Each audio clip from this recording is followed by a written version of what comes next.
Je suis Julien Antouli, coordinateur des programmes scientifiques de la Fondation, et j'ai l'honneur d'introduire cette table ronde pour vous rappeler que les questions migratoires qui seront au centre de nos débats et de nos échanges durant 1h30 sont une thématique prioritaire des recherches de la Fondation depuis quelques années désormais, et surtout sont une thématique que la Fondation a traitée sur différents terrains et différentes crises, que ce soit sur le continent africain, au Moyen-Orient ou en France. Et on a voulu, vous le comprendrez, rendre compte de cette diversité à travers la composition de cette table ronde, ce qui était un défi pour Marie-Caroline, qui a la lourde tâche de la modérer et de trouver un fil conducteur au travers de ces différentes expériences de chercheurs et de praticiens et de ces différents terrains. Donc, sans plus attendre, je vais donner la parole à Caroline, qui va introduire, Marie-Caroline, pardon, qui va introduire nos panélistes et lancer les débats. Vous pourrez évidemment réagir ici même après les différentes présentations.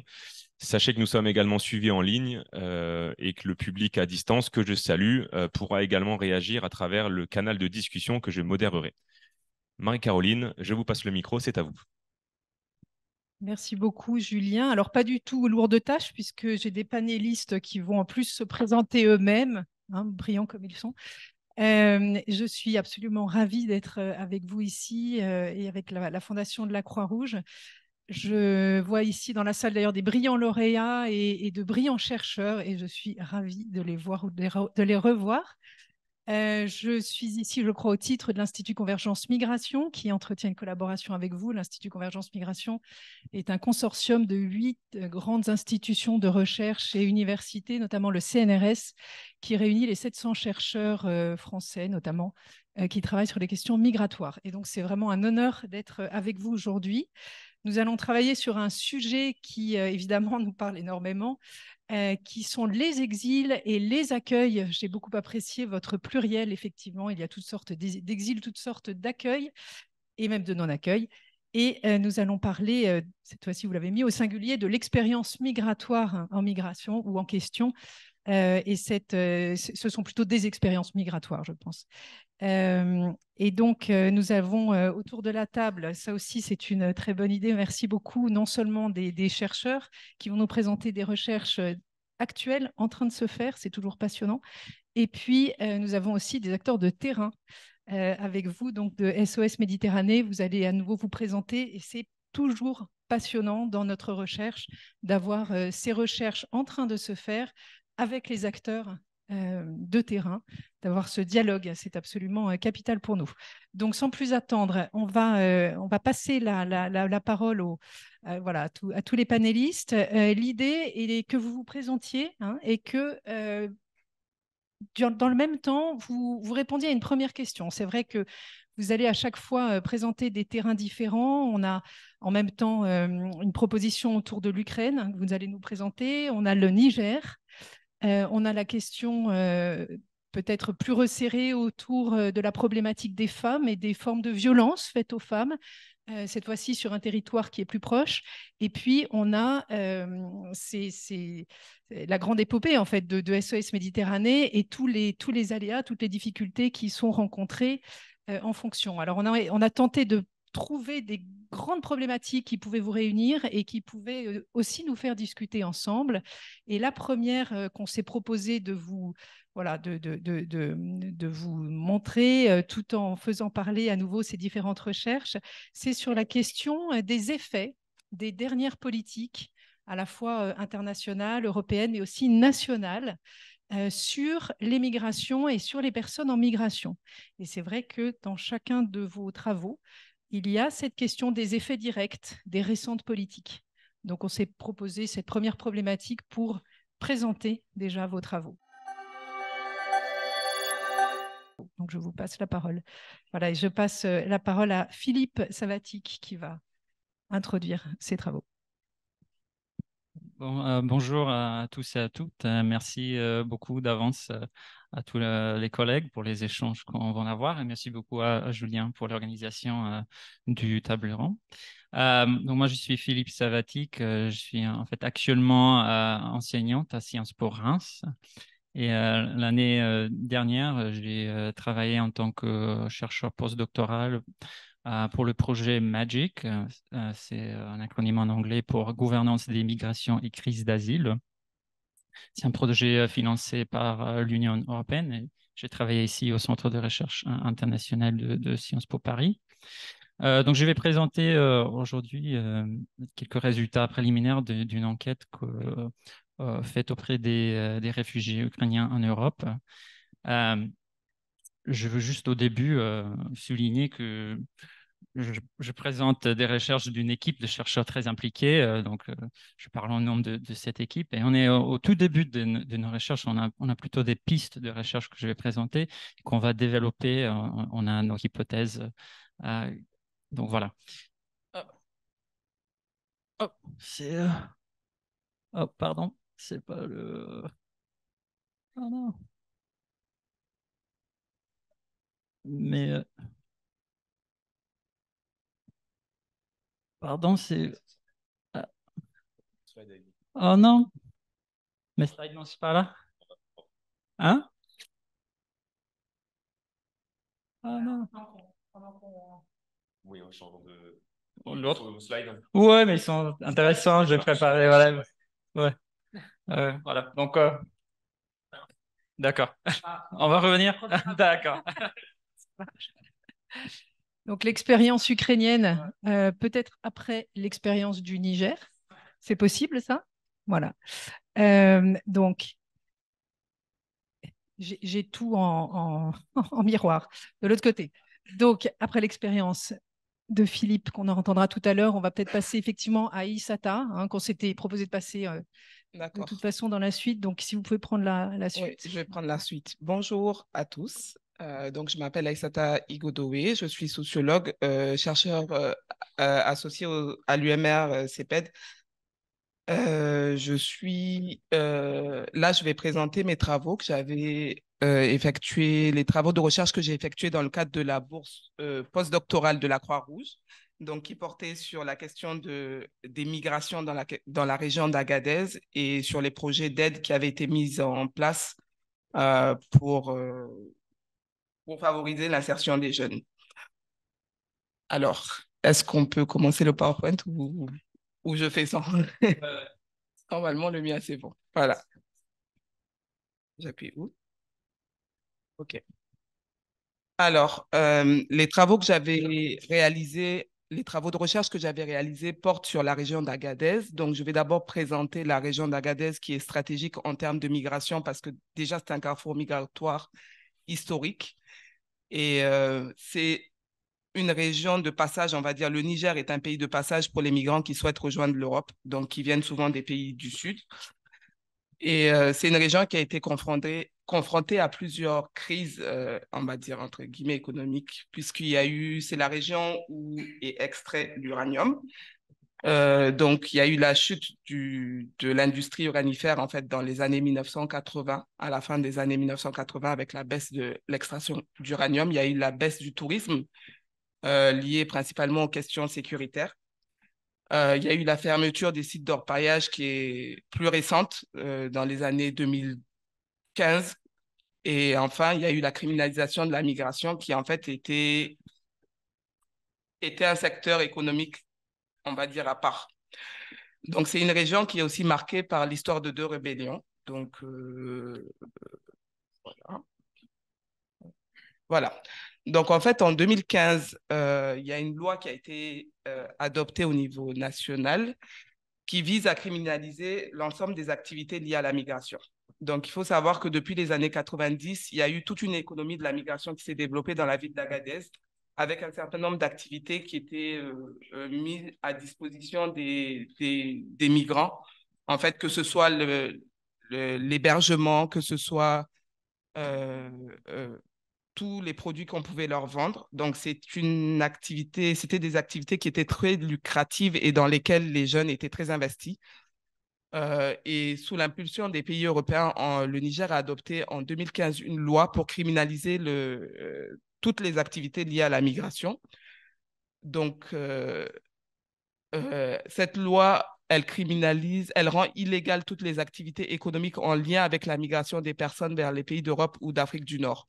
Donc, en fait, l'objectif était d'arrêter les migrants dans la région d'Agadez et de les empêcher de passer au-delà.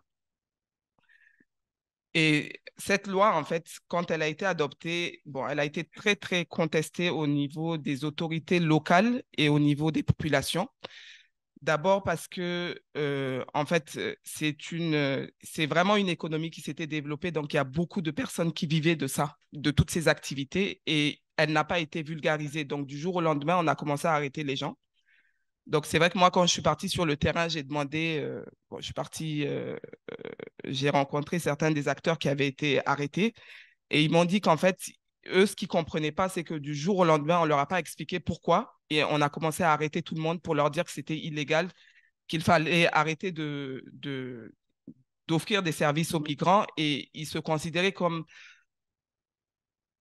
Ils ne comprenaient pas, ils trouvaient ça injuste parce que c'est, comme ils me disaient, ce n'est pas eux qui demandent aux migrants voilà, d'aller en Europe. Eux, ils leur fournissent juste des services. Donc, ils ne comprennent pas pourquoi on s'en prend à eux. Et il y avait vraiment beaucoup d'argent en jeu. Donc, les acteurs locaux aussi, parce que je sais que le gouverneur de la région dans un premier temps, il a beaucoup critiqué cette loi en disant que ça allait avoir un impact économique terrible sur la région. Et donc, des conséquences très négatives. Et donc, voilà, il y a eu l'arrestation de, de nombreux acteurs qui étaient en lien avec... pardon. J'arrive plus à... OK. Voilà. Et en fait, donc, pour pallier aux conséquences négatives de cette loi, l'Europe et un certain nombre de pays européens ont mis en place de nombreux projets d'aide, et notamment à destination des jeunes, euh, pour fixer les populations à Agadez, éviter que suite à cette loi, les jeunes se mettent à migrer, mais aussi parce que quand la loi a été adoptée, il y a beaucoup de jeunes qui ont brandi la carte de la rébellion en disant qu'en fait, on a impacté leurs ressources économiques et qu'ils allaient encore se mettre en rébellion. Donc, il y avait des craintes sécuritaires par rapport aux effets de la loi. Et les activités économiques qui étaient proposées par les projets étaient censées permettre la reconversion des acteurs impliqués dans toute cette économie de la migration. Donc, il y a eu des projets d'offres de formation dans des domaines très différents, sur des projets de 18 à 36 mois. Et il y a eu la mise en place d'activités génératrices de revenus, c'est-à-dire, je sais qu'il y avait un projet de la coopération italienne qui portait sur la restructuration de la ville d'Agadez, parce que c'était une ville qui a un grand patrimoine. Et du coup, ils ont mis en place des activités pour restaurer le patrimoine de la ville. Et donc, ils ont employé beaucoup de jeunes dans le cadre de ce projet-là. Euh, on peut avancer. Donc, en fait, donc mon enquête a permis, en fait, parce que j'ai enquêté auprès des jeunes qui étaient concernés par ces projets, je suis allé voir les projets en question, donc les chefs de projet. Je suis aussi allé voir les autorités locales pour savoir, en fait, les projets, enfin, pour avoir des informations sur ces projets à destination des jeunes. Donc, je voulais savoir comment les jeunes avaient accueilli ces projets, qu'est-ce qu'ils en pensaient, euh, est-ce que réellement ces projets, est-ce qu'ils y ont participé même à la définition de ces projets, et comment ils pensaient que ça pouvait les aider dans une certaine euh, dynamique d'autonomisation, et est-ce que réellement ces projets pouvaient en fait les empêcher de migrer. Donc, la ville d'Agadez, c'est une ville qui est, on va dire, multiculturelle, parce qu'il y a beaucoup de populations qui viennent d'autres régions du Niger et qui se sont stabilisées dans la ville d'Agadez. Donc, déjà, il y avait un discours qui était un peu différent, parce que les jeunes disaient que, en fait, ces projets étaient plus destinés aux autres Nigériens, et enfin aux autres Nigériens qui venaient des autres villes, et pas forcément à eux, les jeunes d'Agadez. Donc, en fait, il faisait tout le temps cette distinction, mais à ma grande surprise, en fait, la plupart d'entre eux me disaient qu'ils n'avaient pas l'intention de migrer, en fait. Que l'objectif était vraiment ils ont brandi toutes ces cartes pour absorber l'aide. Donc, ils ont vu qu'il y avait de l'argent qui avait été mis à disposition. Donc, voilà, en analysant les projets qui avaient été mis en place, donc, j'ai relevé de nombreuses irrégularités dans la sélection des bénéficiaires. C'est-à-dire que ben, souvent, les acteurs locaux ont été impliqués dans la sélection des bénéficiaires des formations, mais on retrouvait souvent des personnes qui étaient connues ou qu'ils connaissaient. Donc, il y a eu de nombreuses irrégularités. Il y a eu des conflits entre acteurs locaux parce que souvent, on a impliqué les associations de jeunes qui ont été mises à l'écart. Donc, au final, en fait, l'accompagnement qui était proposé par par ces projets était jugé trop court pour permettre une réelle autonomisation des jeunes. Et il n'y avait pas de pérennisation des actions, c'est-à-dire que on leur dispensait des formations qui s'arrêtaient et après, on passait à autre chose. Donc, il y a même des projets qui ont été arrêtés avant avant la date de fin parce que les effets n'étaient pas concluants. Et mais ma recherche a montré que en fait, les acteurs de l'aide ont ignoré le rapport des jeunes d'Agadez vraiment à la migration parce que c'est des jeunes qui n'ont pas l'ambition de migrer. Il y en a certains, effectivement, qui voulaient migrer, mais leur rapport à la migration il est quand même mitigé parce qu'il y a beaucoup de jeunes qui estiment que migrer, ils le percevaient très négativement en disant que c'est comme fuir son pays, c'est comme, donc, et je ne l'ai pas retrouvé dans le discours des acteurs. Et enfin, malgré tous les projets qui ont été mis en place, en fait, il y a d'autres routes de la migration qui se sont mises en place et qui étaient beaucoup plus dangereuses, où là, en fait, ils passaient par le désert et ça conduisait souvent à des drames. Donc voilà, pour un aperçu assez rapide de ma recherche. Passionnant, mais si, merci beaucoup, Aïssata, c'est passionnant.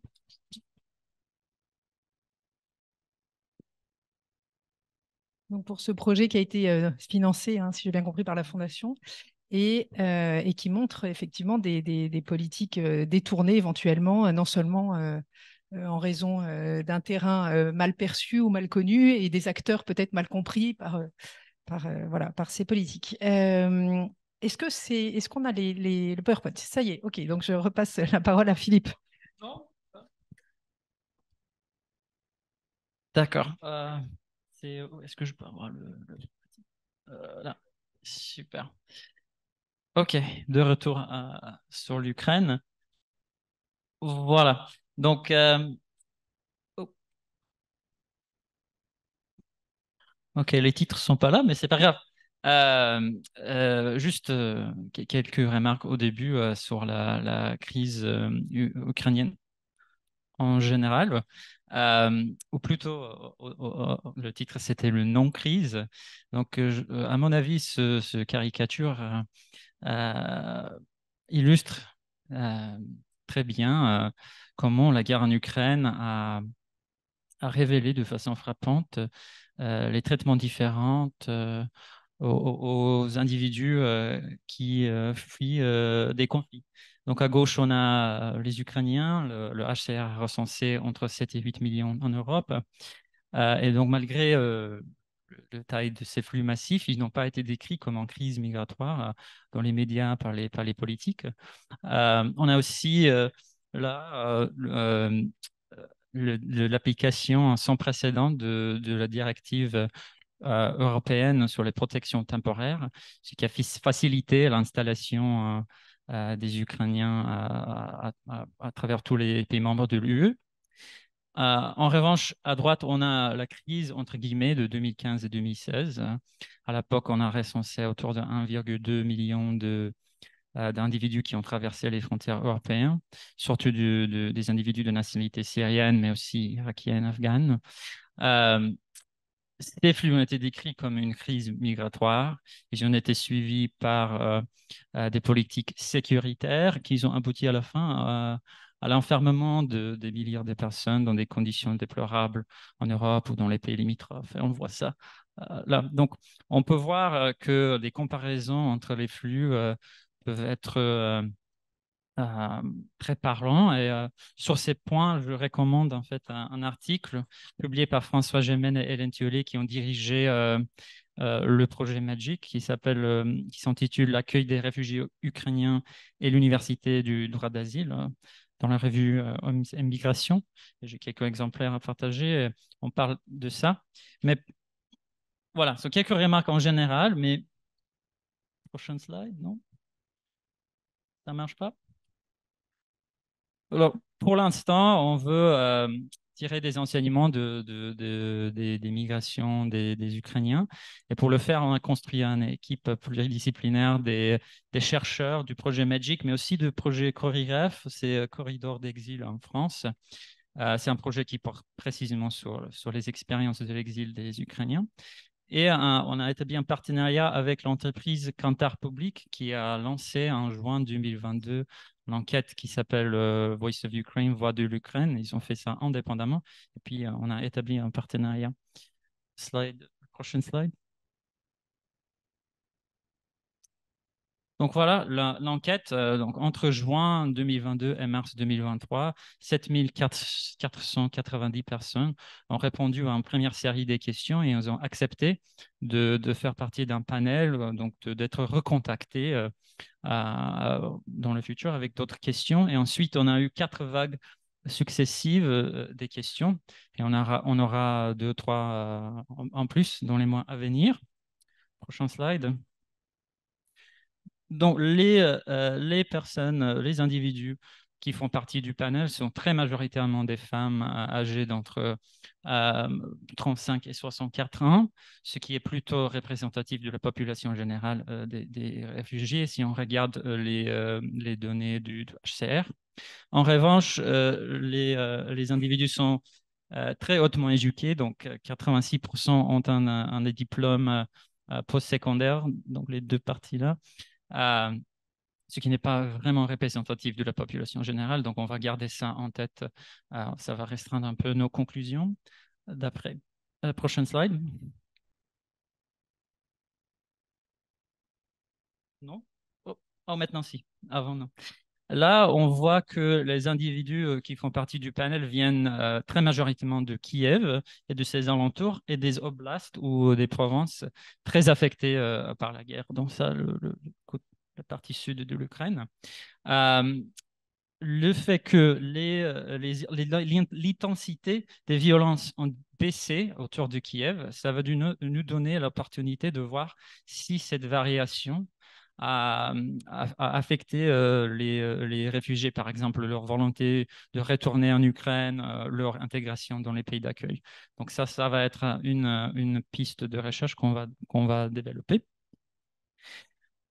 Là, j'ai 4 diapos. Je vais passer très rapidement, je ne vais pas expliquer tout pour ne pas parler trop, mais là, on voit les trajectoires migratoires de nos répondants. On va analyser voilà, les trajectoires en général, mais on est surtout intéressé par les personnes en jaune là, donc la proportion qui augmente des personnes qui répondent à nos questions depuis l'Ukraine. Donc, on veut savoir c'est quoi les profils de ces personnes, pour combien de temps restent-elles en Ukraine. Et surtout, notre hypothèse, c'est que la protection temporaire facilite une circularité entre l'Ukraine et l'Europe. Donc, ça, c'est une hypothèse qu'on va voir. Pas tous les répondants ont obtenu cette protection. Et donc, on va tester cette hypothèse. Hop. Non, ça ne marche plus. Ah, voilà. Là, c'est la volonté de retour. Là, on veut comparer deux groupes de personnes. On a les personnes en bleu, c'est autour de 10%, qui disent qu'elles veulent retourner bientôt en Ukraine, et ça reste stable. Et on a aussi les personnes en gris qui disent qu'ils n'ont pas de plan de retour, ou n'ont plus de plan de retour. Donc, on va faire une comparaison entre ces deux groupes. Pourquoi il y a certaines qui veulent retourner? Est-ce que c'est lié avec le fait qu'ils ont de la famille? Est-ce que c'est lié à la violence dans leur oblast ou dans leur ville? C'est quelques hypothèses qu'on va tester. Aussi, on est intéressé par les politiques des pays d'accueil et leurs impacts sur l'intégration des individus. Là, c'est le logement. Le titre n'est pas là, mais c'est les logements des non-répondants. On est un peu surpris en jaune, on voit une proportion assez stable, donc entre 37 et 34%, disent qu'ils sont hébergés dans les appartements fournis par les instances publiques dans leur pays d'accueil. Donc, on est un peu surpris que c'est assez stable. On va voir si ça va durer. On va regarder si ça varie entre pays d'accueil c'est qui, encore une fois, c'est quoi le profil des personnes qui profitent de ces politiques publiques de solidarité. Enfin, le dernier slide, c'est l'emploi et les études. Donc, on voit, et ce n'est pas trop surprenant, que le nombre de personnes qui disent qu'elles ont trouvé un travail dans le pays d'accueil augmente. Mais encore une fois, on veut en savoir plus. Surtout, on a beaucoup, comme on a dit au début, beaucoup de femmes. Ils sont aussi des femmes qui sont seules avec leurs enfants et ils font face à des défis très particuliers concernant la garde des enfants, l'éducation, la santé. Et donc, on veut savoir c'est qui, est-ce que c'est elles qui ont trouvé l'emploi, c'est quel type d'emploi et comparer ça avec d'autres profils et leur trajectoire dans ces questions. Donc voilà, on a beaucoup de données très riches. On a beaucoup de travail à faire, mais c'est très passionnant et voilà, on espère à la fin que nos résultats sont utiles, peut-être même pour les réfugiés eux-mêmes, pour les ONG, les organisations internationales qui les aident et peut-être les décideurs publics nationaux, européens. Mais on verra. Merci. Merci beaucoup. La question ukrainienne a renouvelé quelque part un ensemble de questions sur les problématiques migratoires. D'abord parce que cette migration, en tout cas en Europe, faisait sauter quelque part les 3 verrous qui limitaient considérablement l'accueil. C'est dans le titre de cette conférence, notamment l'accès aux soins, la possibilité de rester avec un titre de séjour, et puis la question de l'hébergement. Et d'ailleurs, on voit les renouvellements des problématiques sur l'hébergement, etc. C'est très passionnant.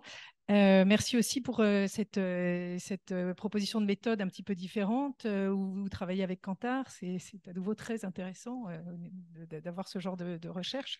Ce sont d'autres dimensions de recherche. Voilà, on a un terrain et puis là, on a quelque chose de plus large. Et puis, on parle des femmes finalement quand on parle de l'Ukraine. Et là aussi, c'est toujours passionnant de parler des femmes. La moitié, comme vous le savez tous, des migrants, de la population migrante, mais une population qui n'a été considérée comme telle. La question du genre arrive extrêmement tardivement dans les questions, dans la recherche migratoire. Donc, c'est ça qui est si intéressant. Et ce n'est qu'aujourd'hui qu'on essaye de comprendre cette dimension, finalement, du genre dans ces migrations féminines. Et ça donne là aussi quelque chose d'assez passionnant. La question ukrainienne, bien sûr, a renouvelé cet aspect-là. Du coup, parlant des femmes, on va continuer avec Nina Sarawi. Nina, je te laisse te présenter. Merci beaucoup. Merci beaucoup pour cette invitation. J'ai aussi bénéficié d'une bourse de la Fondation Croix-Rouge, donc je vous remercie chaleureusement et je suis ravie de pouvoir présenter aujourd'hui quelques résultats de cette recherche. Je suis aujourd'hui basée au laboratoire Printemps à Versailles-Saint-Quentin et je dois, à mon grand regret, vous avouer que je ne suis pas réellement philosophe. Il y a une petite erreur. J'ai toujours rêvé d'être philosophe, mais en réalité, mes recherches s'inscrivent surtout dans la sociologie et la science politique des études migratoires et des études de genre. Donc, je vais vous parler aujourd'hui effectivement surtout donc des femmes exilées, et notamment en Île-de-France, en région parisienne. Je vais vous dire quelques mots autour du régime d'asile, des inégalités de genre qui le traversent. Et puis ensuite, je vais donc revenir sur plus spécifiquement avec aussi des exemples empiriques issus de cette recherche que j'ai menée avec le soutien de la Fondation Croix-Rouge et dont le terrain a aussi été mené en étroite collaboration avec Jen Friedman et Elsa Tischler. Et donc, je commençais tout d'abord par préciser que cette question des violences et des discriminations fondées sur le genre, elles ne sont pas mentionnées en tant que telles, elles n'ont probablement pas été pensées par les rédacteurs de la Convention de 1951, la Convention de Genève, même si aujourd'hui, progressivement, différemment en fonction des contextes nationaux, mais progressivement, ce type de violences sont de plus en plus reconnues, notamment au moyen juridique d'une reconnaissance des groupes en tant que groupe social, puisque cette catégorie de groupe social spécifique est, elle, bien mentionnée dans la Convention de Genève. Pour vous donner un petit peu de contexte, en 2019, par exemple, en France, les demandes d'asile des primo-arrivants, c'est environ un tiers de demandes d'asile déposées par les femmes. C'est aussi un petit peu plus d'un tiers des statuts de protection, 37% toujours en 2019, qui sont donc accordés par l'OFPRA. Mais de manière générale, pour planter un petit peu le contexte, il faut aussi souligner que les chances d'obtenir un statut de protection ou le statut de réfugié, et ça c'est souligné par tous les chercheurs et chercheuses dans ce champ, c'est que les chances d'obtenir cette telle protection ont vraiment drastiquement diminué au cours des dernières,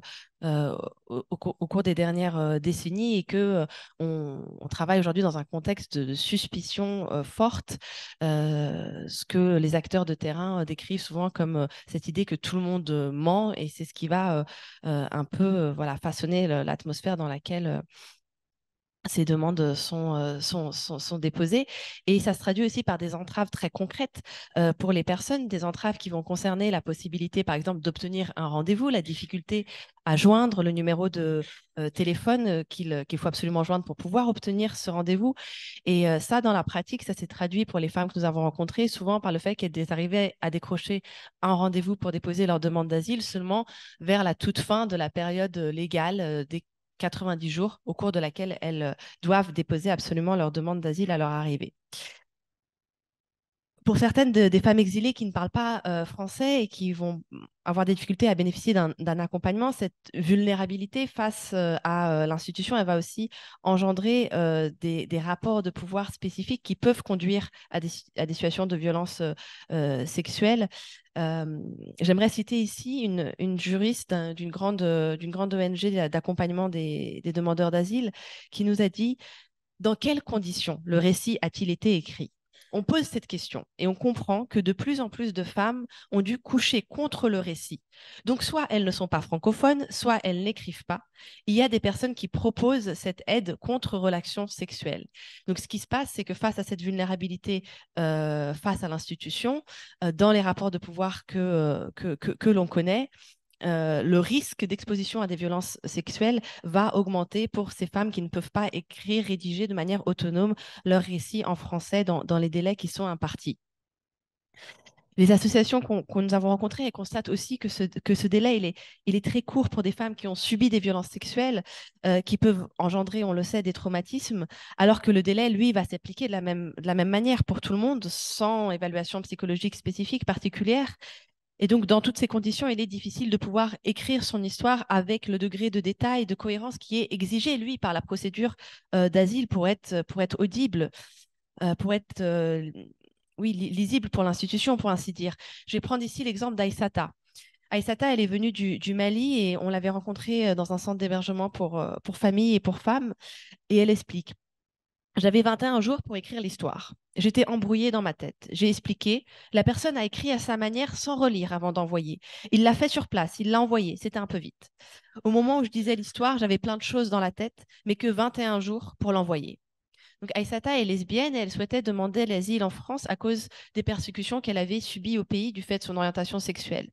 Mais les difficultés matérielles des premières semaines, elle s'est retrouvée à la rue, son mal-être psychologique, tout cela diminuait sa capacité à exprimer les raisons de son départ, à raconter de manière détaillée, de manière précise son vécu.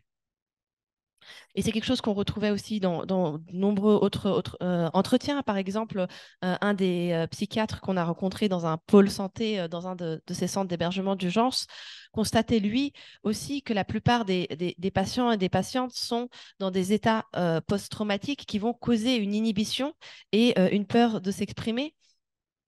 Tous les professionnels de santé, en réalité, rejoignaient ce constat en fait, de cette difficulté à se raconter, Une psychologue, par exemple, du réseau de santé sexuelle de la PHP précise aussi que ces traumatismes peuvent causer des comportements troublants pour des personnes qui sont non professionnelles. Cette psychologue évoque par exemple donc, le cas d'une patiente qui rit en racontant les atrocités qu'elle a vécues et elle nous dit, je la cite, face à un officier de protection qui n'est pas formé à ces questions, ce comportement peut paraître inadapté, comme vous pouvez l'imaginer. Et donc, dans le contexte général de suspicion que je mentionnais tout à l'heure, ces traumatismes psychologiques, notamment causés par des violences sexuelles, les conséquences de tout cela, par exemple l'amnésie dissociative, je vais parler sous le contrôle de Marie-Caroline qui en sait bien plus dans ce champ que moi, mais en tout cas de notre perspective sociologique sur ces questions, tout cela va risquer d'être non seulement ignorer, mais réellement aussi nourrir les doutes de l'institution, conduire in fine donc au rejet de la demande d'asile. Et ce, d'autant plus que les personnes sont quand même souvent vues dans la hâte par les officiers de l'OFPRA. Là, il y a aussi des contraintes institutionnelles de ce côté. Les juristes d'une grande ONG d'accompagnement constataient, par exemple, que ces entretiens tendent à être très courts. Il nous expliquait donc le différents cas, celui par exemple d'une femme qui avait fui son pays pour un mariage forcé qui avait été reçu 20 minutes, une autre qui recherchait une protection pour un risque d'excision qui avait été entendue pendant 30 minutes. Donc on voulait vraiment souligner dans notre travail toutes ces contraintes institutionnelles, ce qu'elles peuvent produire au prisme du genre.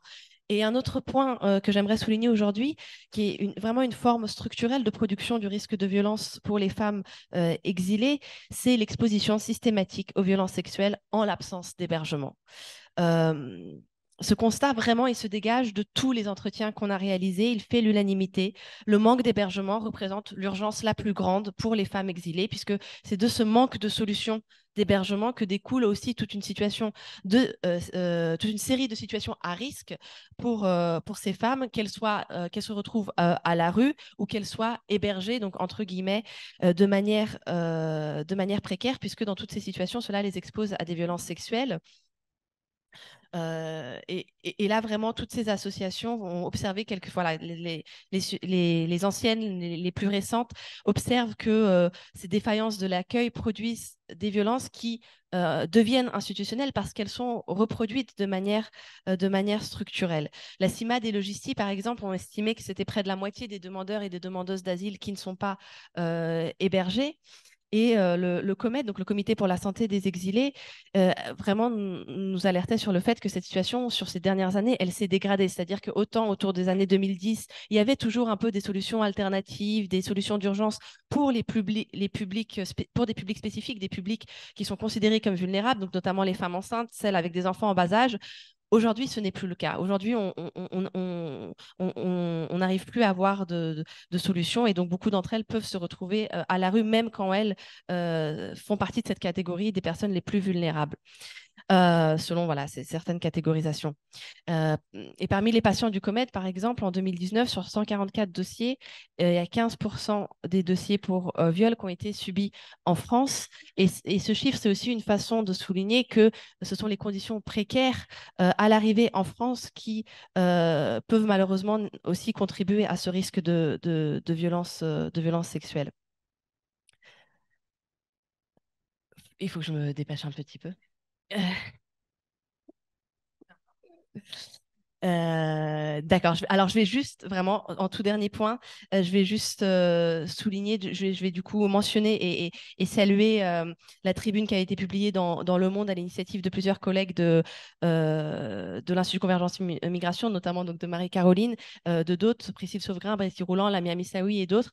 Et cette tribune alertait justement précisément sur le fait que de plus en plus de femmes sans papier se retrouvent dans la rue avec leurs enfants. Et pour moi, par rapport aussi à mes recherches précédentes que j'avais menées à différentes frontières européennes, ça montre aussi à quel point un peu ce seuil, cette barre du seuil biopolitique, elle est tombée très bas, même dans nos grandes métropoles, même dans nos capitales, des choses qu'on observait peut-être il y a quelques années encore un peu plus aux frontières. Aujourd'hui, on retrouve ces situations d'abandon social au cœur même de la région parisienne. Et donc, il est important de continuer à lutter pour trouver des solutions collectives et dignes. Merci beaucoup, Nina. Alors, moi, j'ai écouté les podcasts de la Fondation et je les trouve excellents. Et quand on écoute ton podcast, on apprend que tu as fait de la philosophie morale quand même. Donc, tu es un peu philosophe. Et je vous le recommande vivement. Par ailleurs, merci donc d'avoir parlé de ces cas où on apprend plusieurs choses. Que la violence liée au genre, elle existe et pas nécessairement là où on croit. Elle est notamment une violence institutionnelle continuelle, hein. C'est ça qui est très intéressant, outre les violences immédiates qu'on subit ces femmes. Et puis, je trouve passionnant cette manière de lier la recherche qui peut ensuite montrer finalement, par exemple, l'interaction entre les violences sexuelles et le non-hébergement de ces femmes, qui permet ensuite des plaidoyers pour d'autres politiques, hein. Sans une recherche qui permet d'objectiver ce qu'on voit et les liens, on a du mal à faire avancer. Et donc, ce sont des recherches qui, de ce point de vue-là, sont extrêmement importantes. Ça me touche que vous parliez de cet article, parce que cet article a été c'était une tribune du Monde qui est née en fait d'une cas de mes patients, une de mes patientes qui s'est retrouvée le 6 décembre de l'année dernière avec un bébé d'une semaine dans les bras. Qui venait d'être sortie de son hôtel qu'on lui avait proposé pendant une semaine. C'était une femme qui, à l'époque, n'avait donc pas de papier d'Angola et quand on a commencé à faire le tour du SIAO, etc., pour exiger un logement pour cette femme, j'ai appris ce jour-là qu'il y avait, ce jour-là, donc 6 décembre 2022, 46 femmes dans sa situation en Île-de-France, c'est-à-dire des mères qui étaient à la rue et qui venaient d'accoucher. Voilà. Donc, on a fait cette tribune et cette tribune a permis de créer, là aussi, on a été étonnés de ce retour, immédiatement une centaine de places pour ces mamans-là.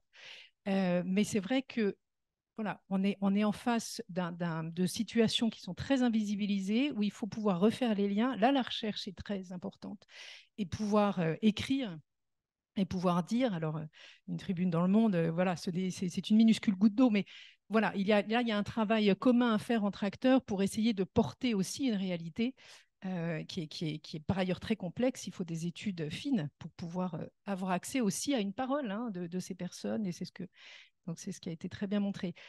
Je passe la parole à SOS Méditerranée qui va nous emmener aussi sur des violences, je crois. Donc voilà. Sur des violences, en effet, on va faire un peu un grand écart et je vais vous ramener en Méditerranée. Alors, j'ai juste 2-3 petites slides parce qu'il y a des cartes, donc ça peut être intéressant. Voilà. Peut-être SOS Méditerranée d'abord en un mot, plus que moi, Fabienne Lassalle, pas très intéressant, directrice générale adjointe de l'association, mais surtout l'association, donc une association européenne civile de sauvetage en mer qui a été créée en 2015 et qui intervient donc en Méditerranée centrale. Nous avons affrété un navire, d'abord l'Aquarius en 2016 et depuis 2019 l'Ocean Viking. Et ce navire patrouille en Méditerranée centrale pour venir au secours de ces personnes qui tentent la traversée, non pas pour faire du tourisme, mais parce qu'elles cherchent à fuir l'horreur qu'elles vivent, que ce soit en Libye et malheureusement plus récemment en Tunisie. Et donc, ce sont effectivement des personnes qui sont en situation de migration et qui prennent la mer sur des embarcations totalement impropres à la navigation et qui, malheureusement, pour bon nombre d'entre elles, font naufrage s'il n'y a pas des moyens et des bateaux pour venir les secourir. Et c'est ce que nous tentons de faire depuis 2016. Et à ce jour, nous avons pu secourir près de 39 000 personnes. Juste, je reviens pour donner pourquoi on va en Méditerranée et pourquoi je donne le focus sur la Méditerranée, non seulement parce qu'on y travaille, mais parce que je pense qu'il ne faut pas oublier quand même ces chiffres qui sont recueillis par l'Organisation de la migration internationale, qui totalise comme ça les décès sur des personnes en migration sur leurs différentes routes dans le monde. Et vous voyez que depuis 2014 et sur les 59 000 personnes, on sait que ce sont des chiffres à minima, parce que bien évidemment, malheureusement, il y a des personnes qui disparaissent et dont on n'a même pas connaissance. Mais sur les chiffres connus de plus de 59 000 personnes disparues, vous voyez qu'il y en a plus de 28 000 qui ont disparu en Méditerranée et 80% de ces 28 000 ont disparu en Méditerranée centrale, là où justement nous avons fait le choix de positionner notre navire.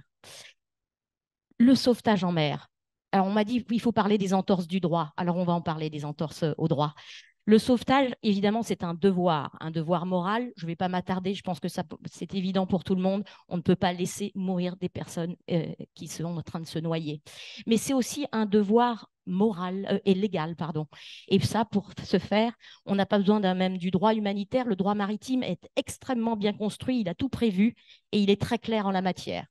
L'obligation d'assistance à toute personne en détresse s'impose à tout navire. Et ça, c'est écrit dans toutes les conventions internationales maritimes et qui ont trait au sauvetage.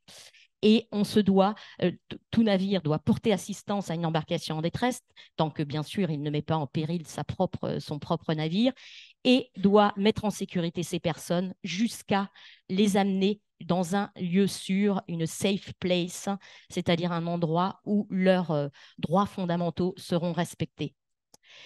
Deuxième principe inscrit dans le droit maritime, l'inconditionnalité du secours. Le sauvetage est un principe universel et il s'exerce indépendamment de la nationalité, du statut des personnes ou des circonstances du naufrage. Et tout ça, c'est encore les conventions de sauvetage qui le disent. Donc, on ne demande pas à quelqu'un pour la raison pour laquelle il est en train de se noyer et pourquoi, qu'est-ce qu'il fait là à cette heure tardive de la nuit. Non, on le secourt, et quelle que soit sa couleur de peau et les raisons de sa présence. Enfin, le rôle des États. Parce que c'est aux États qu'il incombe de mettre en place les moyens de recherche et de sauvetage.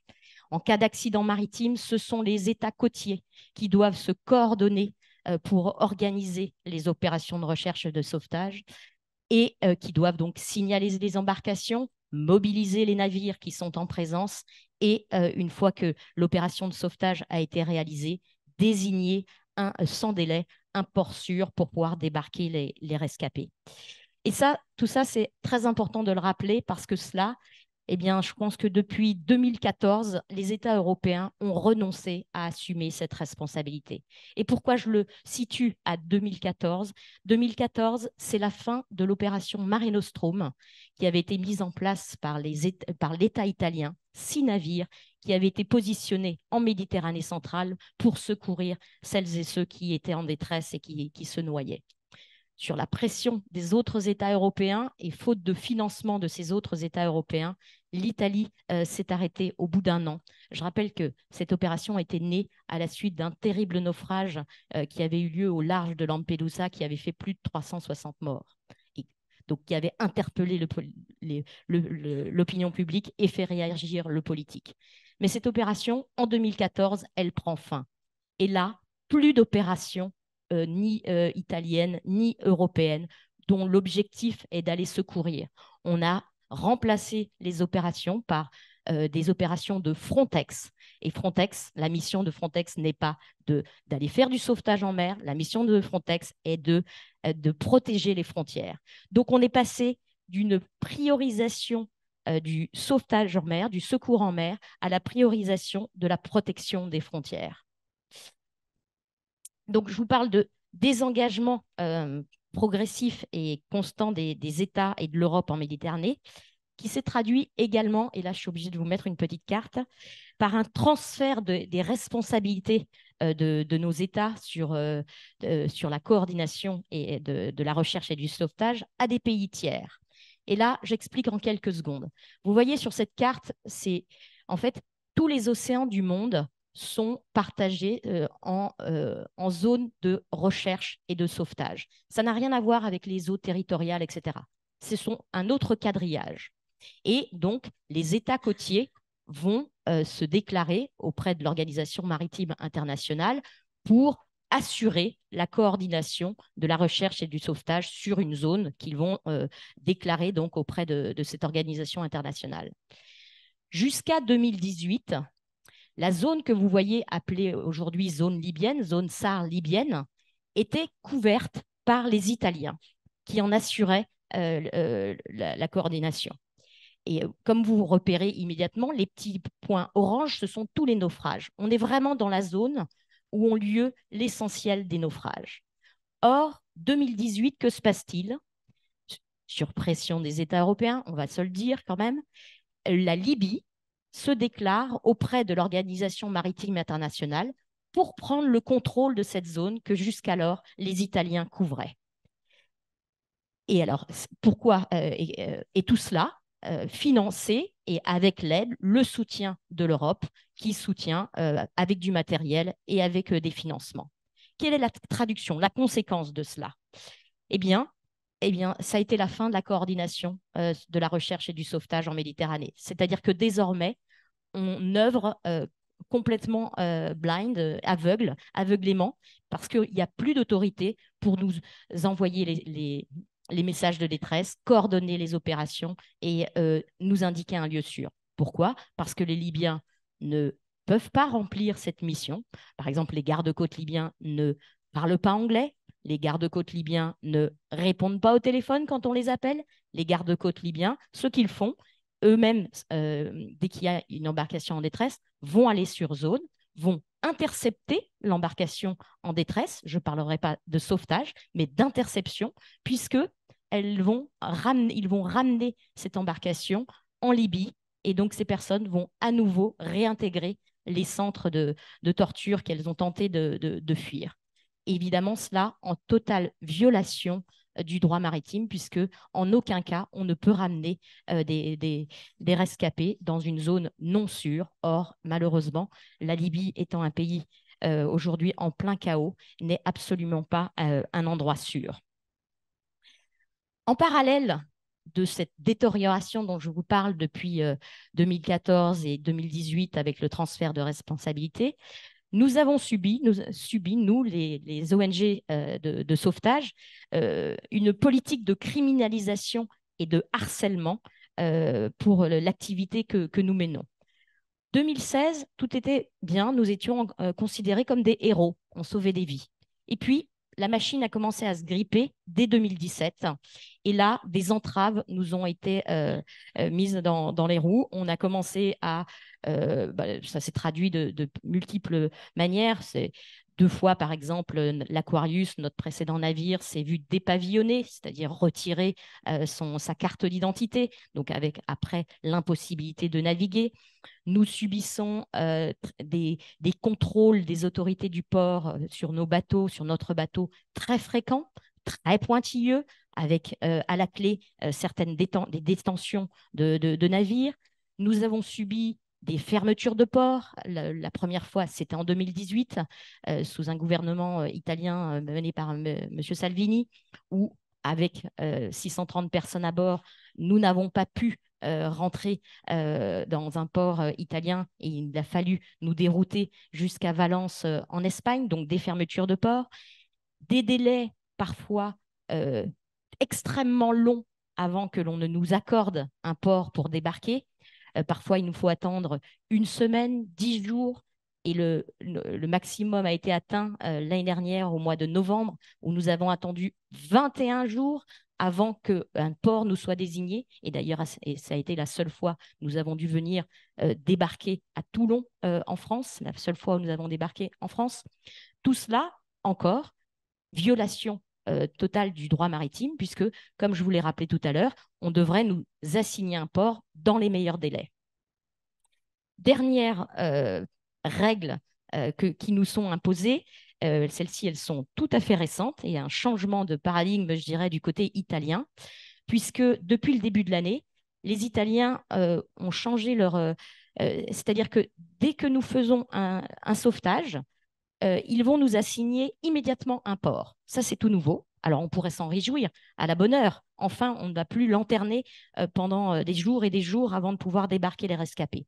Sauf que la consigne, c'est rendez-vous immédiatement dans le port qui vous est désigné, c'est-à-dire ne continuez pas à patrouiller et même si vous en avez les capacités à aller secourir d'autres embarcations en détresse. Non, rendez-vous immédiatement dans le port qui vous est désigné et les ports désignés depuis le début de l'année sont des ports extrêmement éloignés de la zone de sauvetage. C'est-à-dire que nous intervenons en Méditerranée centrale, mais on nous envoie tout au nord de l'Italie pour aller débarquer. À Ravenne, à côté de Venise, à côté de Rome.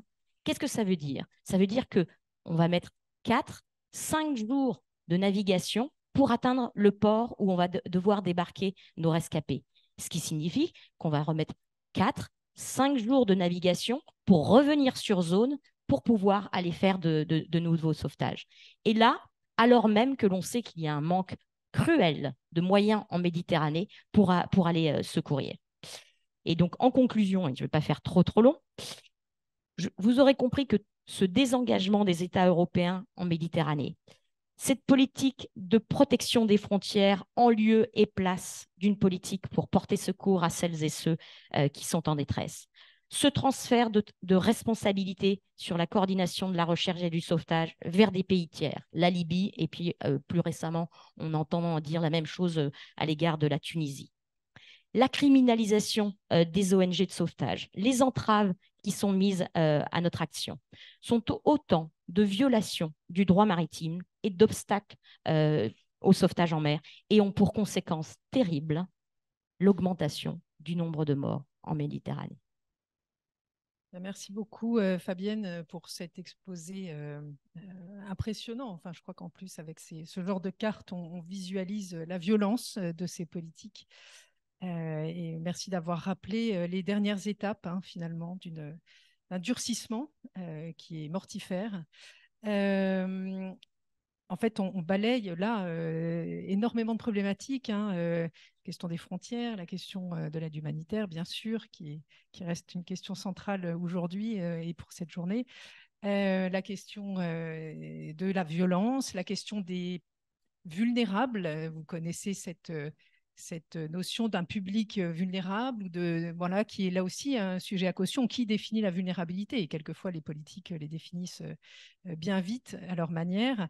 Mais c'est vrai qu'entre la question d'un public ukrainien, de femmes, et avec un jeune ou âgé d'ailleurs, la question des jeunes, la question des femmes à nouveau, on est sur, et la question des rescapés, ceux qui prennent la mer, on est sur des publics très, très particuliers et on voit bien cette montée en fait de la violence, une violence à la fois institutionnelle, à la fois politique, à la fois directe, voilà, dans les violences sexuelles, enfin, etc., etc. On est là sur des montées de violence. Alors, juste avant de donner peut-être la parole à la salle, parce qu'il y a beaucoup de choses qui ont été dites et je pense que ça suscite des questions, j'ai envie d'aller directement à une des questions voilà, subsidiaires, parce qu'on vient de balayer beaucoup, beaucoup de choses, qui est, mais alors finalement, face à ces violences peut-être de plus en plus visibles, et quelquefois des formes de violence extrêmes,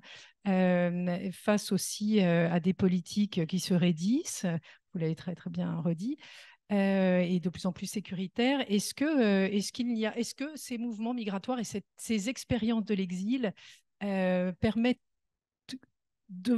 toutefois de laisser apparaître des nouvelles formes peut-être de solidarité ou de sociabilité ou voilà, des formes un petit peu différentes de protection. Alors, on l'a vu peut-être sur la question de l'hébergement.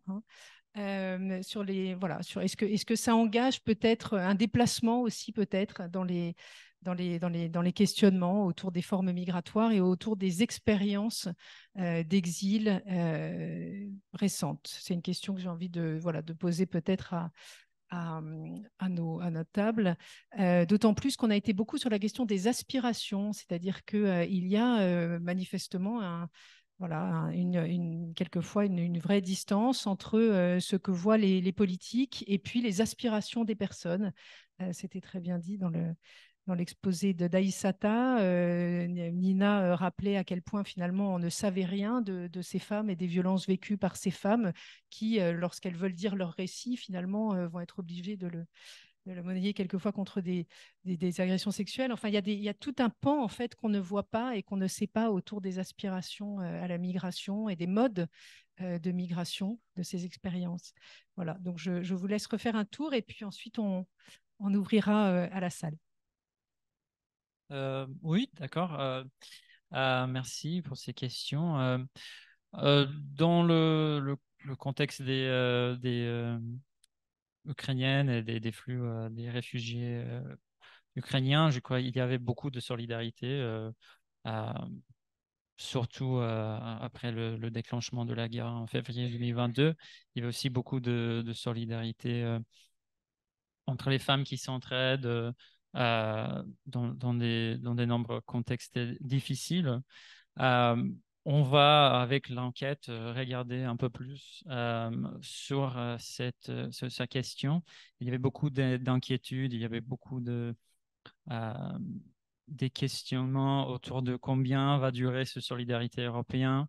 Là, on a quelques indications que ça perdure pour l'instant, au moins avec cette question sur le logement. Donc, mais c'est un peu surprenant pour nous. On verra si ça va durer, on ne sait pas. Et on doit savoir plus sur qui exactement est bénéfice de ces politiques de solidarité. Juste en termes de violence, il y a beaucoup de liens que j'ai notés avec ce que Nina a dit. Il y a beaucoup de situations où des femmes n'ont pas d'hébergement et il y a des personnes qui proposent de l'hébergement et puis il y a des enlèvements ou des demandes que les femmes font des actes de nature sexuelle. Donc, il y a, à la suite de ces incidents, il y a des femmes qui se réunissent pour essayer de s'entraider pour minimiser ces vulnérabilités.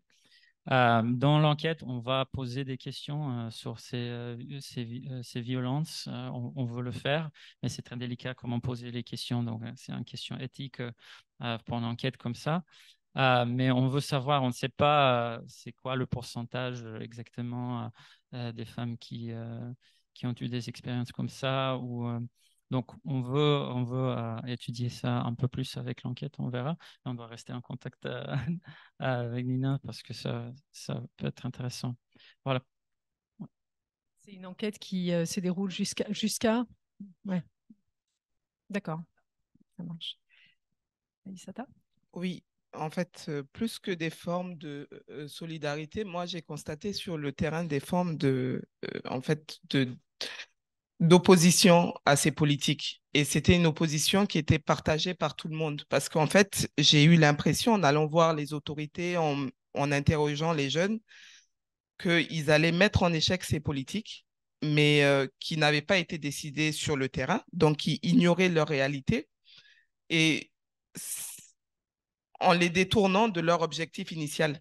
En fait, ils n'y ont jamais adhéré, mais en fait, il y avait un discours, bon, ce qui est très fréquent souvent dans les projets d'aide, ils donnent l'impression d'adhérer à ces projets, mais ils les mettent en échec en même temps.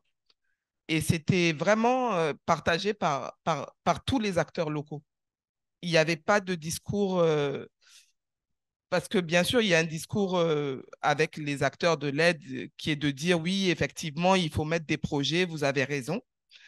Ces projets avaient été décidés dans la capitale. Donc après, moi, quand je suis venu les voir, ils m'ont dit, mais de toutes les façons, ils ne nous ont jamais consultés. Ils sont venus, ils ont mis les projets et c'est censé aider tout le monde. Donc nous, on les détourne comme on peut pour aider autour de nous. Donc, je ne sais pas si c'est une solidarité locale qui émerge de ça, mais en tout cas, il y a de l'opposition voilà, il y a de l'opposition au projet ou aux enjeux qui sont pas les leurs.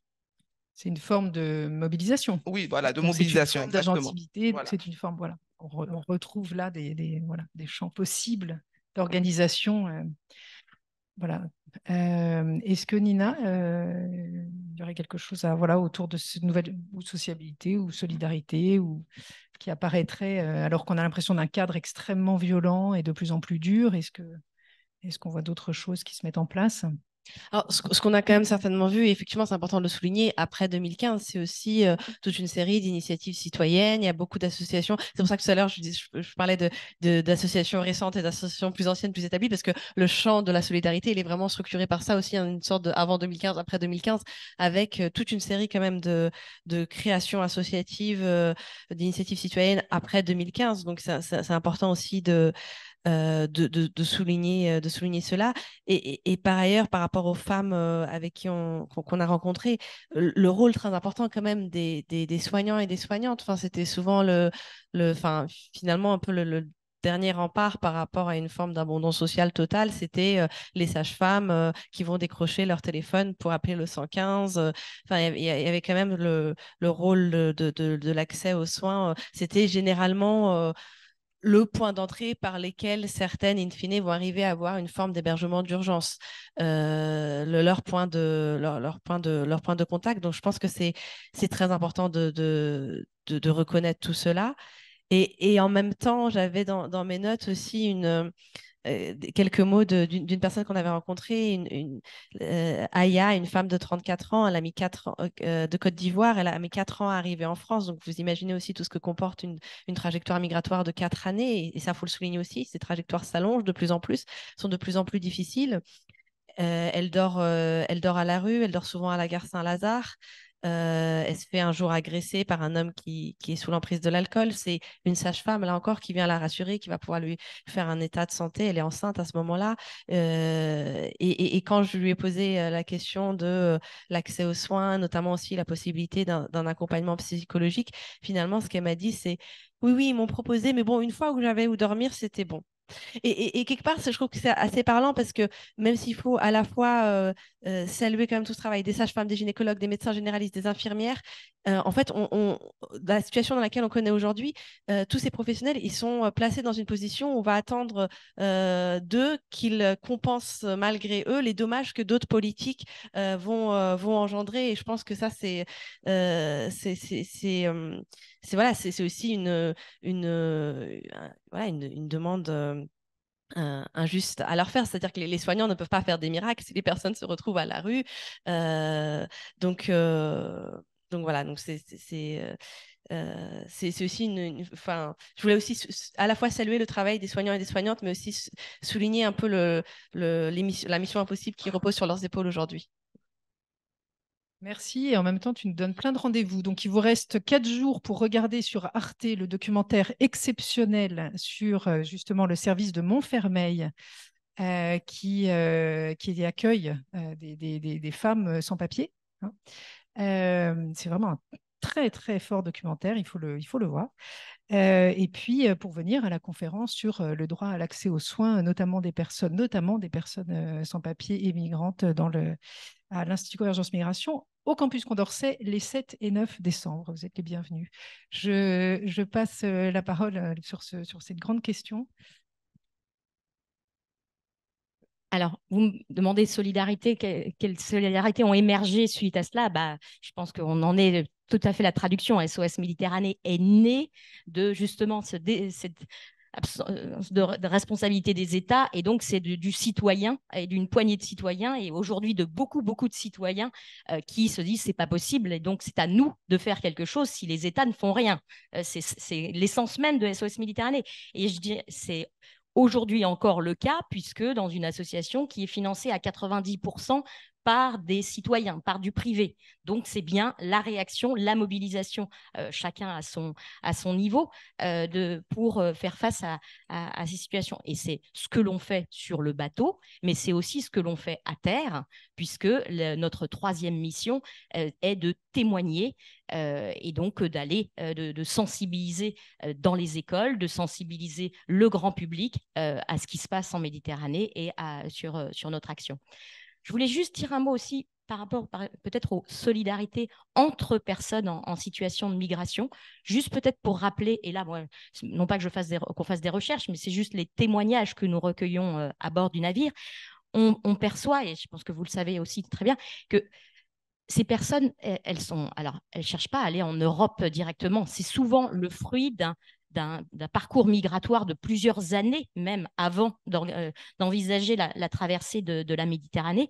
Donc, on vient de toutes parts pour des raisons toutes très diverses. il n'y a pas forcément sur le chemin de solidarité et d'entraide véritablement visible, et au contraire, des populations très, très vulnérables parce que pas protégées. Vous avez, Nina, longuement expliqué ce que vivent les femmes, et nous, on le voit, c'est souvent les doubles peines. Elles sont plus encore que les autres en proie aux trafiquants pour de multiples raisons. Alors, les femmes, donc, qui voyagent seules et donc non protégées, mais aussi les jeunes et les très jeunes. À bord de notre navire, nous accueillons une population à peu près 15% de femmes et 25% de mineurs. Et sur ces 25% de mineurs, 75% sont non accompagnés. Donc, vous voyez toutes ces épreuves à travers lesquelles les violences subies, et ces jeunes laissés tout à fait livrés à eux-mêmes. Merci beaucoup pour effectivement ce témoignage du terrain qui est extrêmement fort. Est-ce qu'il y a des questions dans la salle? Oui. Comment on fait? Merci. Très intéressant. Merci. Une question pour tout le monde, probablement. Dans la réalité des corridors migratoires, un des défis de la réponse humanitaire, qui est en général de la protection, du suivi, vous avez élaboré chacun d'entre vous là-dessus. Le défi je dirais de capter les besoins et les vulnérabilités pour des populations qui sont en mouvement. L'humanitaire étant de facto assez statique dans des postures très nationales, respectant des règles du jeu qui sont les frontières. Le migrant, non. Peut-être qu'au niveau, de la Méditerranée, c'est un peu différent, mais je voulais savoir les défis, tant dans la recherche que dans l'action. Personnellement, j'ai beaucoup travaillé cette année sur les populations migrantes en Amérique centrale. Le modus operandi des organisations n'a pas changé malgré la crise migratoire parce qu'ils ne sont pas capables de s'adapter, ils n'ont pas de financement, n'ont pas de légitimité non plus. On veut faire comme si ça n'existait pas. Alors, je voulais vous entendre d'une perspective peut-être plus européenne, étant donné que vous avez quelques années d'avance sur ce qui se passe dans les Amériques, sur cette manière de s'adapter aux besoins des populations migrantes dans un contexte où l'humanitaire est plutôt normalement assez statique. Merci. On collecte plusieurs questions. On fait ça? Je crois que vous avez une question. Oh, merci. Bonjour, je suis enseignante à Sciences Po, j'enseigne le droit international humanitaire et en même temps juge assesseur à la Cour nationale de droit d'asile. C'est très intéressant aujourd'hui de voir la recherche sur la protection et notamment destinée aux femmes dans son aspect socio-culturel, plutôt axé aux services de santé, mais je trouve également ce genre de vulnérabilité, de violence aussi est lié à la divulgation d'une culture juridique autour de cette population la plus vulnérable. Donc, l'extension de la recherche pour que ça porte sur le volet de la protection des droits sur le sol français ou européen, c'est très, très important. Aussi, dans la pratique, vous avez cité, Madame Sahraoui, les différentes statistiques par rapport à l'OFPRA, mais c'est très intéressant de voir l'accès de recours administratif auprès de la CNDA. Et aussi la bienveillance de la formation de jugement qui prend la décision d'une manière collégiale.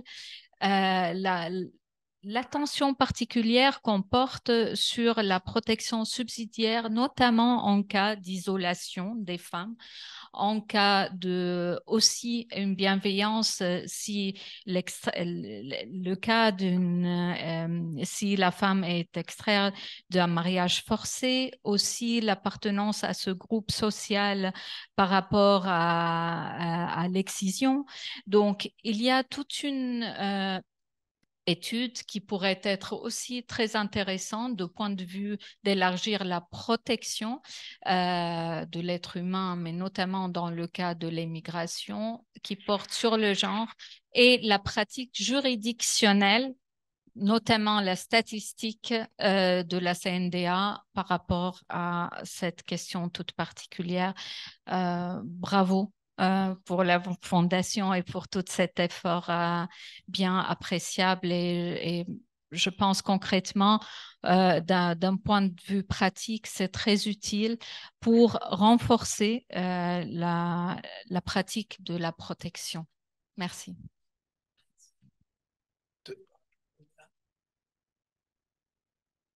Merci beaucoup à tous pour vos présentations. Je suis chercheuse dans les domaines d'économie souterraine liés notamment aux migrations dues au conflit. Donc, j'aurais une question pour chacun d'entre vous. Je suis aussi bénévole à la Croix-Rouge française, donc je suis très contente d'être aujourd'hui ici.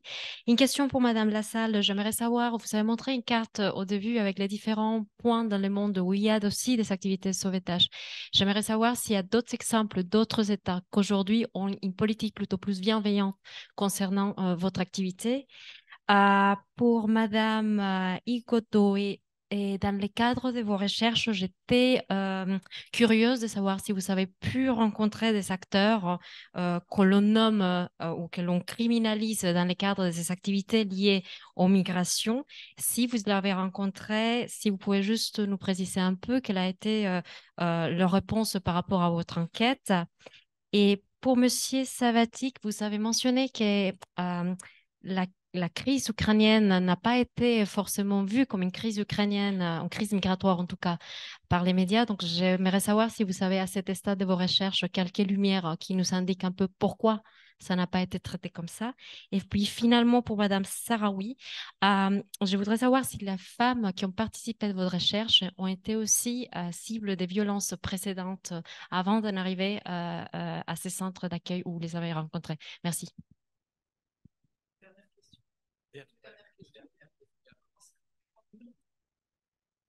Merci pour vos présentations. Donc, je m'appelle Colline Bétou-Lamarque et je suis conseillère juridique en droit international humanitaire. Je vais commencer par une petite observation qui rejoint un peu ce qu'a dit Rana Karou juste avant moi, enfin un peu avant.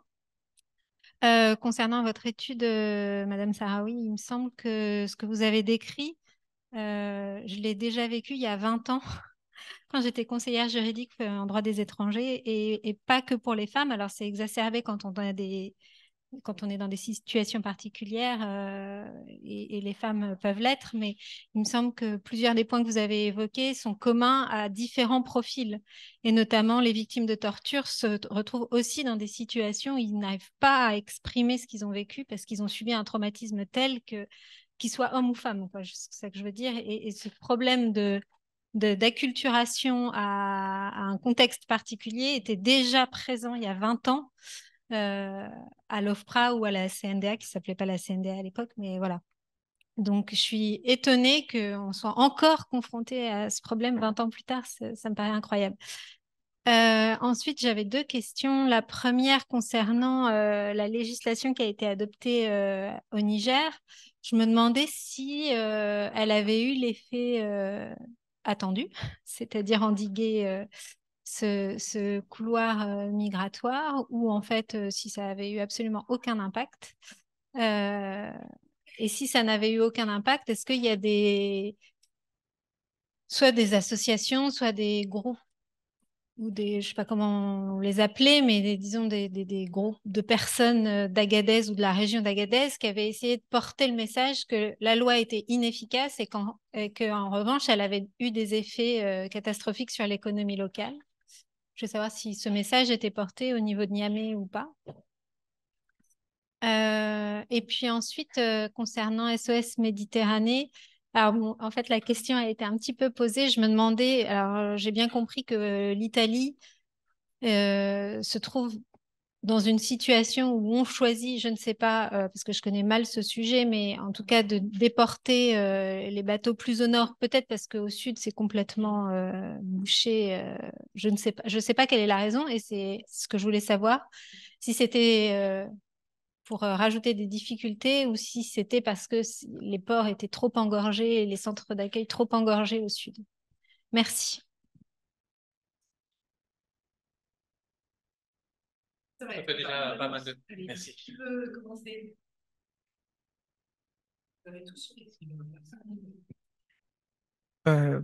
Donc, merci pour vos questions. Alors, bon, je vais commencer sur les questions sur les acteurs qui ont été criminalisés. Donc, c'est vrai que j'en ai rencontré. J'ai rencontré des passeurs, en fait, qui avaient été arrêtés. Et c'est vrai que les passeurs, en fait, c'est des cas particuliers parce qu'ils gagnaient énormément d'argent, en fait, par le passage de migrants. Et même la justice ne savait pas trop comment les gérer parce que c'est des personnes extrêmement connues, extrêmement influentes. Et quand vous les arrêtez, ça fait... donc, j'ai rencontré un juge qui m'a dit, ben, je ne sais pas trop comment gérer ce cas-là parce que c'est une loi qui est nouvelle, on nous l'a imposée. Et bon, ils comprennent que ce qu'ils font n'est pas... En fait, pour eux, c'est une activité économique. Donc, même s'ils comprennent l'objectif, bon, déjà, ils ne comprenaient pas pourquoi c'est une loi qui a été prise et qui, en fait, qui ne touche que la région d'Agadez. L'objectif était d'arrêter les migrants pour ne pas qu'ils passent en Algérie ni en Libye. Donc, ça ne concerne vraiment que la région d'Agadez, alors que les migrants peuvent rentrer par le sud. C'est des migrants qui viennent de la Côte d'Ivoire, du Sénégal, enfin des pays du sud, de l'Afrique de l'Ouest, et ils peuvent rentrer, mais une fois qu'ils arrivent à Agadez, ils sont bloqués. Donc, il y a toute une incompréhension face à cette politique-là qui veut l'arrêt de la migration. Il y a toute une incompréhension sur le fait que cette politique ait été impulsée de l'extérieur. Et donc, il y a toute une incompréhension face aux autorités même de Niamey qui étaient très au courant de ce qui se passait, puisque, en fait, il y a des institutions, la Haute Autorité à la consolidation de la paix, qui est une autorité, en fait, qui gérait les projets d'aide financés par l'Union européenne. Donc, elle était au fait de tout ce qui se passait. Donc, ils ne comprenaient pas pourquoi. En fait, il y a beaucoup d'incompréhension par rapport à pourquoi la région d'Agadez, pourquoi eux. Et finalement, en fait, ils ne comprenaient pas pourquoi on voulait arrêter la migration, en fait. Parce que ce n'est pas un enjeu pour eux. Donc, en vrai, ils ne se sentaient pas forcément concernés. Euh, Par rapport aux effets que la loi elle a eu des effets. Il y a eu d'autres routes qui se sont mises en place et tout le monde au-dessus de tout le monde. Donc, moi-même, on m'a indiqué, si tu veux savoir par où maintenant passent les migrants, il faut que tu viennes à telle heure, à telle gare, et tu les verras, il y a des voitures qui partent. Par contre, ces routes étaient plus dangereuses. Donc, ça veut dire que même des acteurs des projets m'ont dit que quand ils traversent le désert, ils voient des camions qui ont été arrêtés là avec des migrants. Et ce que les passeurs font, du coup, c'est qu'ils prennent l'argent des migrants, ils les mettent dans les camions, tout en sachant qu'ils ne vont pas les faire passer en Libye ni en Algérie. Donc, ils les laissent dans les déserts en sachant que c'est terminé, en fait, ils ne pourront pas se retrouver là-bas. Mais eux, ces passeurs, ils connaissent extrêmement bien le désert, donc ils vont s'en sortir. Mais par contre, on laisse les migrants là-bas. Donc, il y a eu des effets, mais ils ne peuvent pas le dire. Tout le monde le sait, puisque même à Niamey, quand vous en parlez, les gens le savent, mais ils ne peuvent pas le dire. Qu'on laisse les gens dans le désert. Ça a été médiatisé une, deux fois, mais après, c'est terminé. Donc, la migration a continué par d'autres voies. Bon, sont chanceux ceux qui arrivaient à passer au-delà du Niger, mais voilà, il y a eu d'autres effets négatifs. Et puis, quand j'entends parler de genre, c'est pareil. En fait, l'arrêt de la migration, en fait, comme les acteurs de la migration étaient des personnes très riches, il y a eu tout un développement de la prostitution, en fait, en parallèle, parce que il y a beaucoup de jeunes filles, en fait, qui avaient des relations avec ces passeurs ou tous ceux qui étaient... Et quand ça s'est arrêté, ben, du coup, les revenus se sont arrêtés. Et toutes ces filles-là, en fait, ont commencé à se prostituer parce qu'elles ne pouvaient plus avoir d'argent. Et ça a été un vrai problème social parce que moi, quand j'ai interrogé les jeunes, ils me l'ont dit. Ils m'ont dit, voilà, maintenant, il y a des répercussions sociales. Toutes nos filles, elles deviennent dévergondées, excusez-moi du terme, parce qu'il n'y a plus d'argent qui circule et il y a plein d'autres, en fait, il y a de nombreuses autres conséquences qui sont invisibles et personne ne le dit, personne ne le... En fait, ils l'ont dit, mais personne ne les écoute, en fait. Il y a des instructions qui sont prises à Niamey et personne ne va écouter les acteurs d'Agadez. Merci. Donc, c'est pour ça qu'ils ont, voilà, ils ont détourné les projets comme ils pouvaient, ils ont fait ce qu'ils pouvaient. Enfin, bon, ils se sont opposés comme ils pouvaient, on va dire. Merci Aïssata, ce sont des réponses complexes. Fabienne? Alors, je vais essayer de répondre aux questions qui m'ont été directement posées. Sur l'adaptation de l'humanitaire aux besoins des personnes migrantes, je vais répondre que sur la zone que je connais, à savoir le milieu, la mer et Méditerranée. Force est de constater que la crise, elle dure depuis le début 2013-14 et que les grands acteurs humanitaires, par exemple français, sont bien peu présents. Donc, il y a effectivement une espèce d'inertie à pouvoir se transformer pour s'adapter à ce terrain, mais qui est complexe, j'en conviens. Mais il faut constater qu'effectivement, c'est difficile de s'organiser pour y répondre. Vous me demandiez si d'autres États ont une politique plus bienveillante sur le sauvetage en mer. Là, je sais pas. Je sais pas parce que pareil, je suis très concentrée sur la Méditerranée. J'ai pas les compétences, les connaissances de ce qui se fait dans d'autres pays et si c'est plus favorable ou pas. Au regard des chiffres, mais attention, la carte, c'était pas seulement en mer, hein, c'était aussi plus largement des morts sur les chemins de la migration. Il y a peut-être fort à penser qu'il y a beaucoup de zones dans le monde où, faute de données, eh bien, on ne sait pas, mais il y a peut-être des drames qui sont très mal connus, notamment sur les espaces des océans et des traversées qui se font et où les personnes disparaissent, mais on n'en a pas connaissance.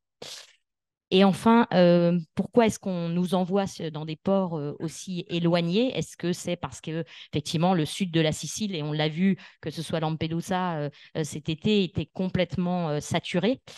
Je vais être très concrète. Nous avons hier fait avant-hier un sauvetage de 29 personnes sur notre navire de 70 mètres qui peut en accueillir plusieurs centaines. On nous a envoyés à Ravenne. Je pense qu'on pouvait vraiment nous envoyer plus proche que d'aller à Ravenne. Donc non, ne soyons pas naïfs. La volonté, elle est délibérée. C'est pour éloigner les ONG de sauvetage de la zone et donc limiter par ce moyen extrêmement cynique le nombre de personnes qui vont arriver en Italie. Merci beaucoup. Nina, 120 secondes. D'accord, très rapidement. Sur la question de la façon de fonctionner plutôt statique dans le monde humanitaire, ou en tout cas des organisations et le besoin des personnes migrantes, j'ai pas vraiment de réponse ou de solution. Ça me fait juste vraiment penser au travail de Polly Pallister-Wilkins qui a travaillé sur MSF, notamment sur la route des Balkans, où elle parlait justement de formes d'immobilisation au nom du care, mais ça rejoint votre diagnostic plutôt que la solution. C'est aussi des choses que moi j'ai constatées dans mes terrains également, voilà, du besoin des humanitaires parfois à immobiliser pour pouvoir soigner, mais ce n'était pas dans les priorités des personnes qui, elles, leur priorité était de pouvoir continuer leur trajectoire migratoire. Sur la question aussi un peu plus sur le continuum, les causes du départ. Et effectivement, dans nos travails, c'était aussi l'objectif, c'était aussi bien sûr de parler des violences sexuelles et des violences de genre comme cause de départ. Et là, on observait vraiment aussi une forme de politisation du discours des femmes autour de ces questions. Donc, une forme aussi de résistance à des violences patriarcales où elles nommaient ce type de violence comme leur cause de départ. Mais par la suite aussi du fait de l'allongement des routes, le fait que la plupart passent au moins plusieurs mois et bien souvent plusieurs années sur ces routes migratoires, elles sont aussi systématiquement exposées à ces violences. Alors, la Libye, tout le monde connaît la situation de la Libye, mais les autres routes méditerranéennes, c'est aussi le cas d'être exposé systématiquement à ce type de violence. Et je pense que c'est un peu ça aussi, ce gap-là, cette difficulté-là qui fait écho à ce dont vous parliez tout à l'heure sur comment aussi pouvoir prendre en compte, créer arriver à aboutir à une meilleure protection. Effectivement, les acteurs de l'asile travaillent à ce que ces violences de genre soient de plus en plus prises en compte, mais il y a aussi cette limite un peu structurelle juridique où finalement la Convention de Genève, c'est les causes de persécution au point de départ. Et donc les 4-5 années de trajectoire migratoire où les personnes ont vécu des violences innommables, elles ne peuvent pas de fait juridiquement être prises en compte. Donc il y a aussi cette difficulté là. et sur le fait qu'il y avait la même situation qui était observée il y a 20 ans et que ça concerne aussi les victimes de torture de manière plus générale. Oui, bien sûr, je vous rejoins là-dessus et peut-être juste mentionner du coup cette question que malgré le fait que le diagnostic est ancien, on observe quand même une trajectoire vers, là je pense bien sûr aux travaux de Didier Fassin, d'Estelle Dallouin qui travaillent sur le rôle de la preuve juridique, des certificats médicaux où il y a une forme un peu d'injonction à en produire de plus en plus pour les personnes qui demandent l'asile, alors que dans le cas par exemple des violences sexuelles pour les femmes, ça c'est ce qui revenait aussi beaucoup dans les entretiens, les gynécologues qui répètent que voilà, les viols ne vont pas laisser de traces, donc c'est pas le corps médical qui va constater ce type de violence et tout ça pour dire un peu cette difficulté à se retrouver face donc à une injonction à produire des preuves médicales, des preuves juridiques et donc d'une remise en cause un peu de la parole, du récit biographique et cette attente à ce que ce soit le corps qui parle, la vérité du corps, mais un peu dans une équation un peu impossible aujourd'hui, notamment en cas de violence sexuelle. Je passe le micro. Bravo. 60 cette fois. Deux phrases, juste pour répondre aux questions de messieurs, un peu l'adaptation de la recherche. On a les partenariats publics-privés, c'est notre cas. On a aussi l'utilisation des réseaux sociaux, des nouvelles technologies. Donc, on a recruté tous les individus avec Facebook et Instagram. Il y a d'autres technologies qu'on va essayer de mettre en œuvre avec comme un messagerie comme WhatsApp, mais juste pour la recherche. Donc, ça, c'est un peu les adaptations. Et aussi, Madame m'a demandé pourquoi la crise, non-crise, les flux des Ukrainiens n'ont pas été décrits comme une crise. C'est lié un peu avec les imaginaires de l'appartenance et aussi les acteurs qui profitent d'un discours de crise n'ont pas vu la possibilité de profiter d'une opportunité de décrire les crises ukrainiennes comme telles. Donc, les Ukrainiens, ils sont des Européens, ils sont comme nous, c'est l'Europe qui a été attaquée. Donc, ce n'est pas une crise, il faut les accueillir, mais les autres, non. Voilà, il y a un autre projet d'IMIC financé par l'ICM qui va regarder exactement ces discours de crise et donc pour un table ronde prochain. Voilà. Merci. Merci beaucoup. À vrai dire, toutes les questions qui ont été posées font l'objet de recherches. J'ai trouvé intéressant ça. Donc, voilà, il faudrait beaucoup plus de temps pour en parler sur la bienveillance de la formation de jugement collégial, si elle peut rester collégiale. Espérons. Première chose. Quant à sa bienveillance, vous savez que d'une salle à l'autre, pour les fréquenter beaucoup, il y en a des plus ou moins bienveillantes. Voilà, je passe la parole à Julien. Je voudrais juste vous remercier vraiment de vos travaux absolument passionnants. Merci beaucoup. Merci à toutes et tous, c'était passionnant. Juste pour conclure, pour revenir un petit peu sur la manière dont on a fait ce programme, vous avez vu que ce matin, on a beaucoup parlé des transformations de l'humanitaire et que cet après-midi, on parle plutôt par type de crise, migration, crise sanitaire, etc. Et j'étais particulièrement heureux d'être dans cette table ronde puisque tout ce qui a été dit là montre que les grands enjeux auxquels font face les acteurs humanitaires, la criminalisation, l'instrumentalisation de l'aide, comme on l'a vu au Niger, les problématiques de rapports conflictuels, voire violents parfois avec des États, se sont révélées avant tout ces dernières années sur des crises migratoires. On a beaucoup parlé des crises sanitaires avec le Covid, on parle beaucoup de crises naturelles avec les impacts des changements climatiques, mais n'oublions pas ces typologies de crises qui transforme totalement la manière dont on fait, dont on fera de l'humanitaire. Donc, je vous encourage, en tant que chercheur spécialiste des migrations, à continuer à travailler avec des acteurs comme la Croix-Rouge et d'autres ONG, puisqu'on a besoin de vous, puisque c'est dans ces crises-là que se dessine le futur de l'action humanitaire. Merci.